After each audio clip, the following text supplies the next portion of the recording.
Conmemoraciones emblemáticas 2021.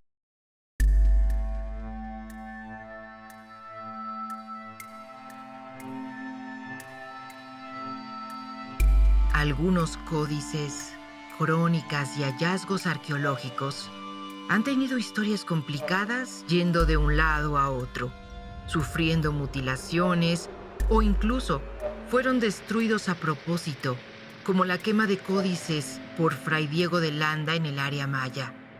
Aunque en el centro de México no sobrevivieron códices prehispánicos, sí hay documentos novohispanos y objetos antiguos que otorgan pistas a los arqueólogos, historiadores y restauradores para ir reconstruyendo el rompecabezas de aquellos hechos que sucedieron cuando los españoles penetraron en el mundo mesoamericano.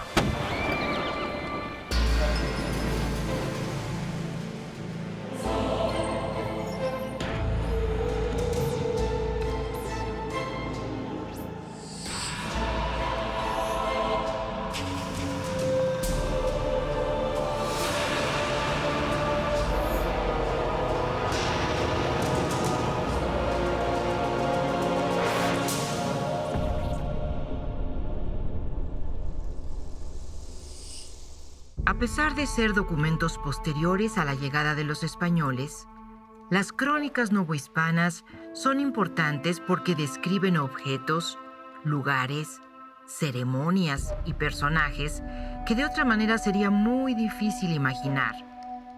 Sin embargo, todos estos documentos deben ser estudiados con cautela, ya que suelen tener algún interés político, económico o social detrás de la pluma del autor. Por eso el papel del investigador se convierte en el de un detective en su quehacer como historiador. Cuando suceden los hechos lamentables, traumáticos de la caída de México Tenochtitlan, las diferentes familias, las pocas familias que quedaron de descendientes de los antiguos Pipiltin, van a atravesar un momento conflictivo, de tensión, de trauma, pero también de reacomodo en un orden convulso. En este nuevo orden convulso tenemos una serie, voy a hablar tan solo de tres a manera de ejemplo, tres cronistas de tradición o cronistas novohispanos de tradición indígena. Podríamos hablar, y hablo temporalmente, primero a nada más ni nada menos que Hernando o Fernando de Alvarado de Sosomo. Este personaje que aparece registrado para fines del 16, hijo nada más ni nada menos de quién, de Guanitzin, de Diego Guanitzin, uno de los gobernadores de Tenochtitlan tras la caída de Tenochtitlan. Pero nada más ni nada menos, este Hernando, Fernando, Hernán, como estoy diciendo, le tiene que ver con las categorías del siglo XVI, como los nombres podían ser de manera indistinta utilizados.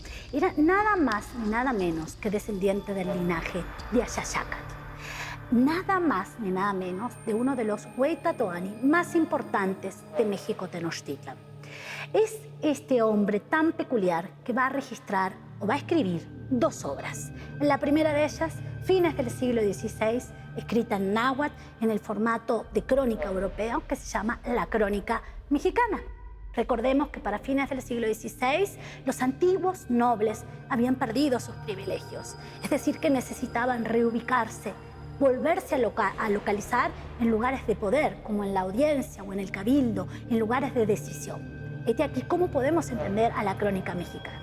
Ya para el siglo XVII, muy poco tiempo antes de fallecer, va a escribir, y aquí tenemos grandes dilemas, si lo escribió, si lo dictó, si son varios los que están involucrados, como Chimalpán o Don Alonso, en su crónica Mexicazul, escrita totalmente en náhuatl. Pero si hablo de este primer cronista indígena novohispano, también debo hacer referencia para el siglo XVII de otros dos. El primero de ellos, hago referencia a alguien que no es puntualmente de tradición tenochca, sino de tradición de Atenco, de Chalco. Específicamente nos va a narrar no solamente la historia de Atenco, sino también la historia de Amecamecan. Es decir, nos acercamos a una narración hacia el sur de la ciudad, hoy en el Estado de México.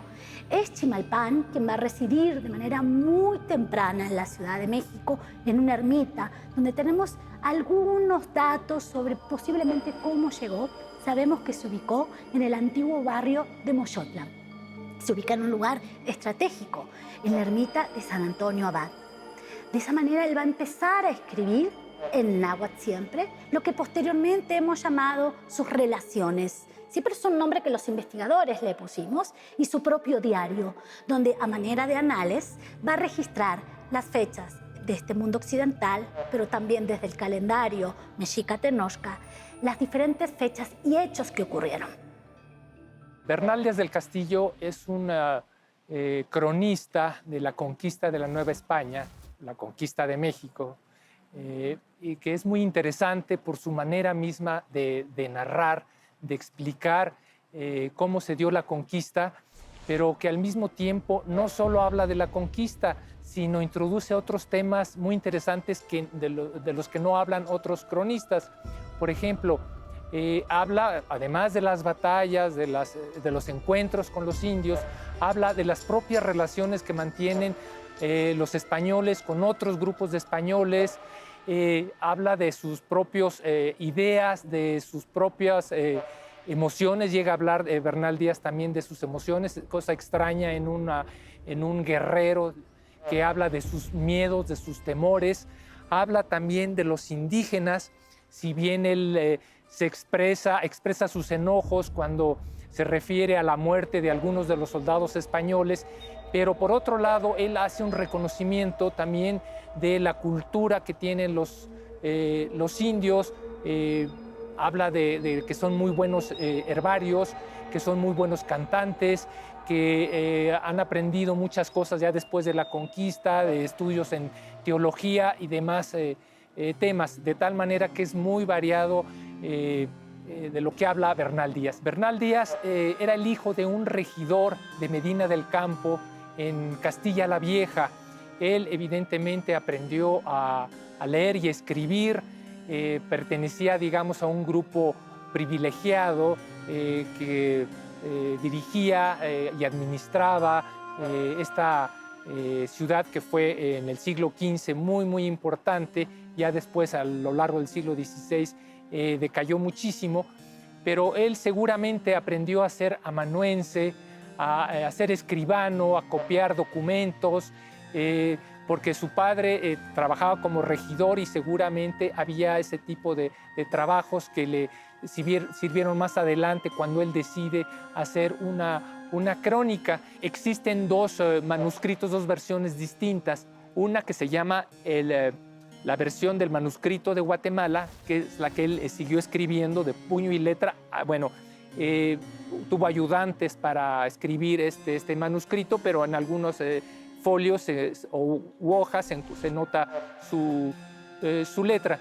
Y hay otra edición que se llama la de Remón. En el siglo XVII, en 1632, se edita por primera vez su obra, pero está muy corregida, digamos, muy editada por este mercedario que se llama Alonso Remón.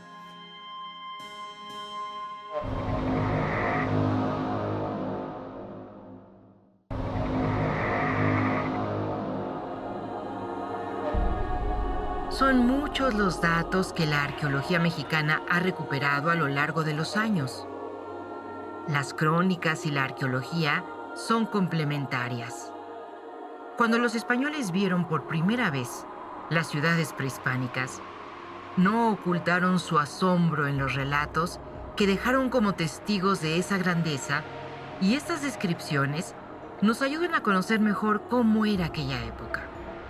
Pero también, un solo hallazgo arqueológico nos puede contar por sí mismo toda una historia y confirmar o refutar aquello que dicen las fuentes escritas. A ciencia cierta no sabemos cuándo salió el chimal. Sabemos que entre 1519 y 1524 salieron alrededor de 150 rodelas emplumadas.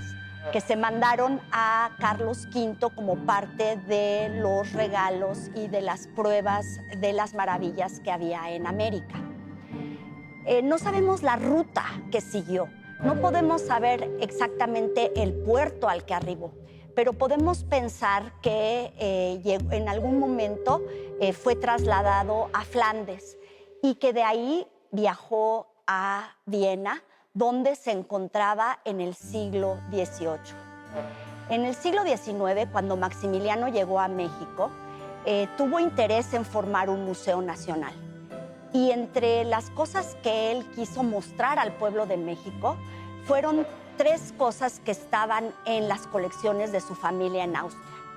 Una carta de relación, de esas que enviara Hernán Cortés a Carlos V, un antiguo documento pictográfico, seguramente el llamado Códice Vindobonensis, que es un documento mixteco, y un escudo que estaba engalanado con piel de ocelote y plumas.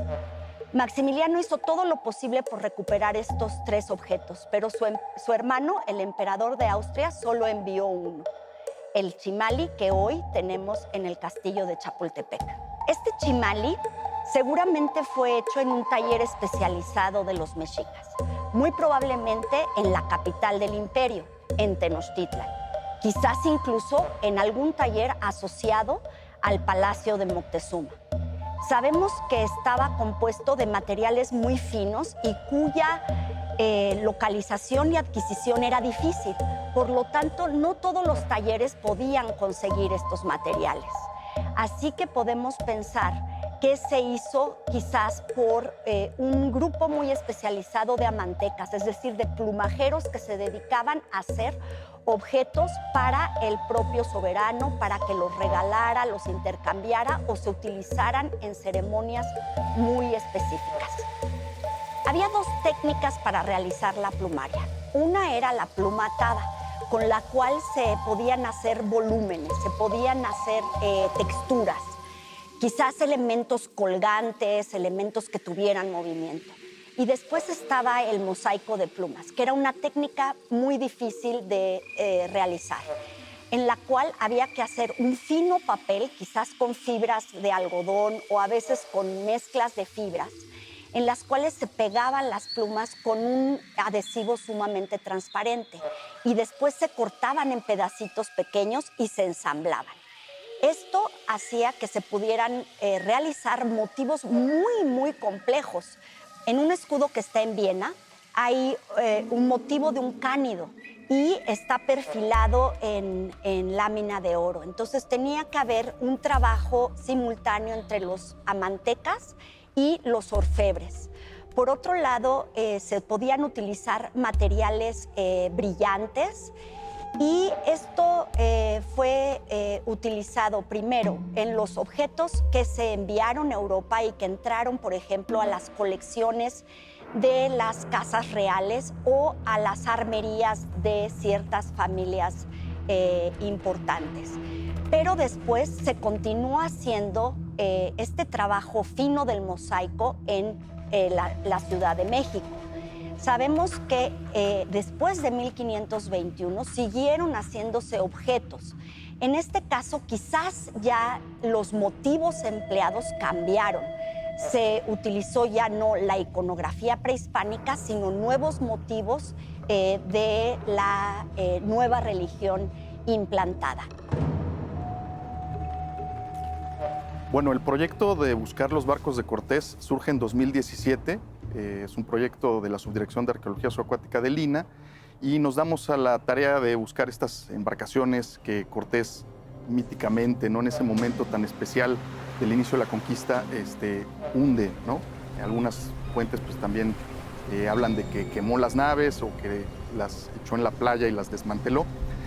Nosotros, bueno, estamos planteando que Cortés sí hundió las naves, y eso revisando pues todas las fuentes históricas, ¿no?, que hemos encontrado palabras como dar al través, que es literalmente hundir, la palabra hundir, barrenar, echar a pique, echar a fondo, ¿no? Son todas palabras que nos remiten a hundir las embarcaciones.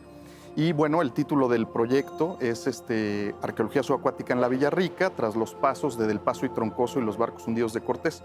Y es muy significativo este nombre porque aludimos a Del Paso y Troncoso, este sabio veracruzano, que fue en realidad el primero en buscar los barcos de Cortés en 1891. Nosotros realmente somos los segundos en hacer este intento. Y bueno, el proyecto ha desarrollado una metodología en que con magnetómetros peinamos el fondo marino y detectamos anomalías magnéticas, es decir, elementos ferrosos. Después de haber hecho esta prospección geofísica, localizamos varios puntos de interés donde realizamos excavaciones y en estas excavaciones logramos encontrar 3 anclas que por su morfología pues, corresponden al siglo XVI. Estas anclas son morfológicamente del siglo XVI y en específico una de ellas contiene restos del cepo de madera, lo cual fue invaluable para poder datar esta madera, ¿no? Entonces algunas muestras fueron al laboratorio y encontramos que esta madera corresponde al siglo XV. También se hicieron algunos análisis en que detectamos que estas maderas pues, corresponden a roble, un roble que posiblemente sea de la cornisa cantábrica en el norte de España, lo cual pues amarra muy bien todo esto, ¿no? Adicionalmente, en épocas recientes hemos encontrado 2 anclas más en posesión de un particular que las donó al instituto y estas 2 anclas también morfológicamente son similares a las otras. Tenemos 5 anclas ahorita detectadas, el proyecto continúa y bueno, estaremos yendo a campo próximamente para seguir la búsqueda de estos barcos.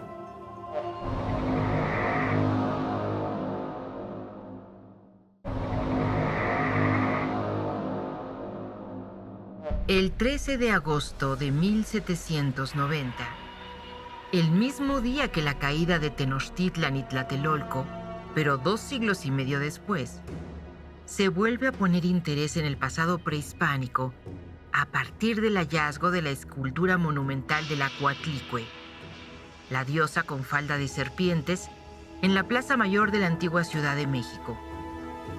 Unos meses más tarde, se localizó también la Piedra del Sol, conocida comúnmente como calendario azteca.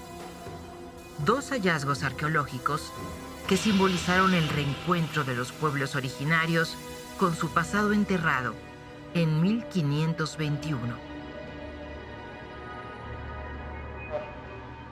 Desde el siglo XVII hay vestigios, hay indicios vestigios documentales, indicios de este interés por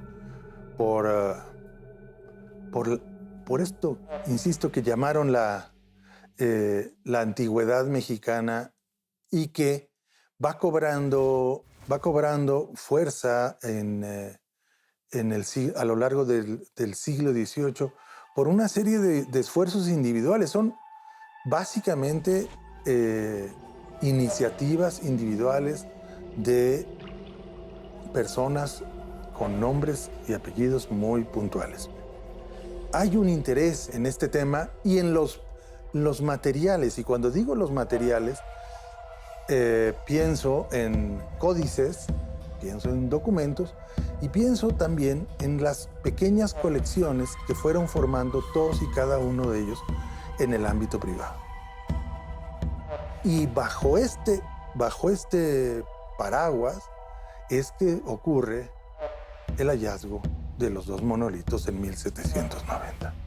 Digamos, este hallazgo es parte del interés, no dispara el interés por el México antiguo, lejos de eso. Este interés ya existe y se va a expresar de una manera muy puntual en el destino que se le da a estos 2 monolitos.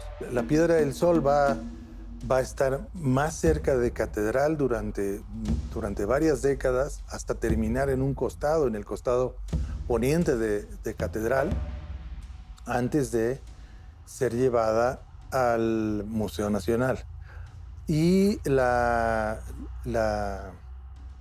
que hoy conocemos como la Coatlicue va a pasar a la universidad, en cuyo interior se va a formar el Museo Nacional en 1825.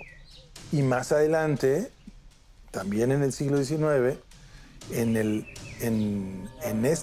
este nuevo espacio que era el espacio de la antigua Casa de Moneda, en ese nuevo espacio se va a generar una galería dedicada a la escultura monumental, básicamente mexica, que le pondrá el nombre Galería de Monolitos. Y en su interior quedarán tanto la Piedra del Sol como la Coatlicue. Y desde ahí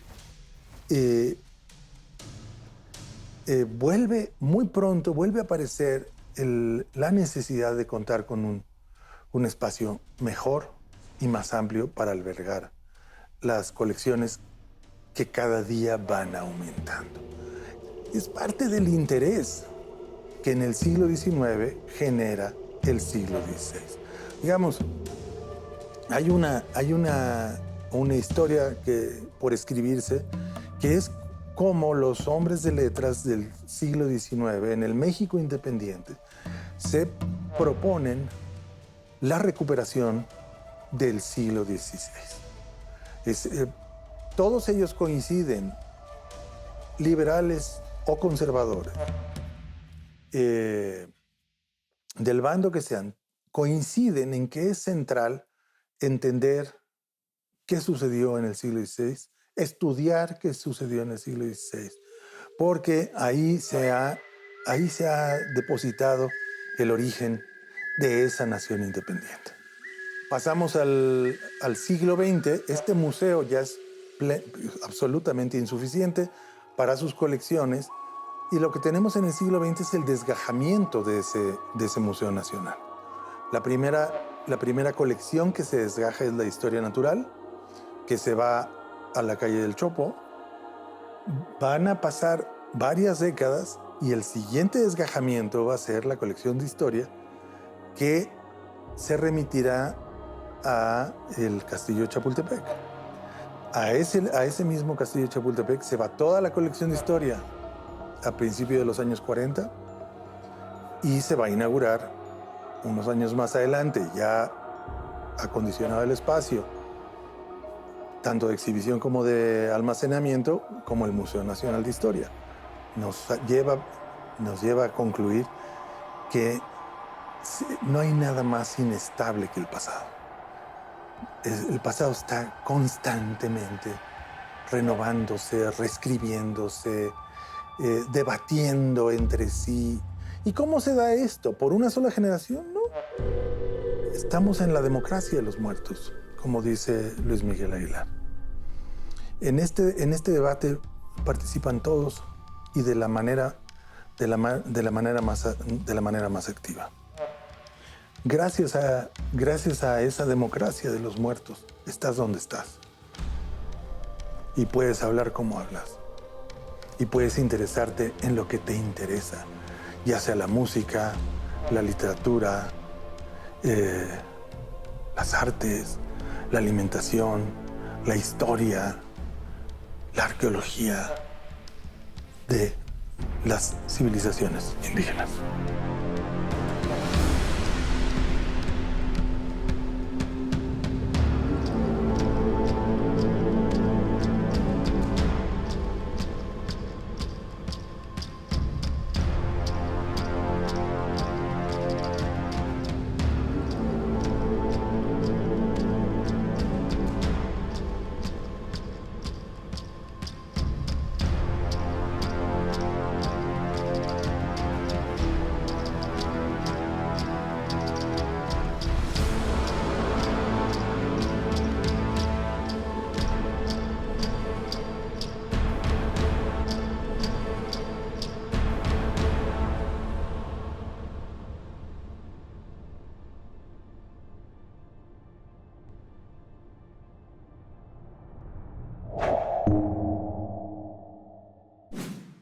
Gobierno de México.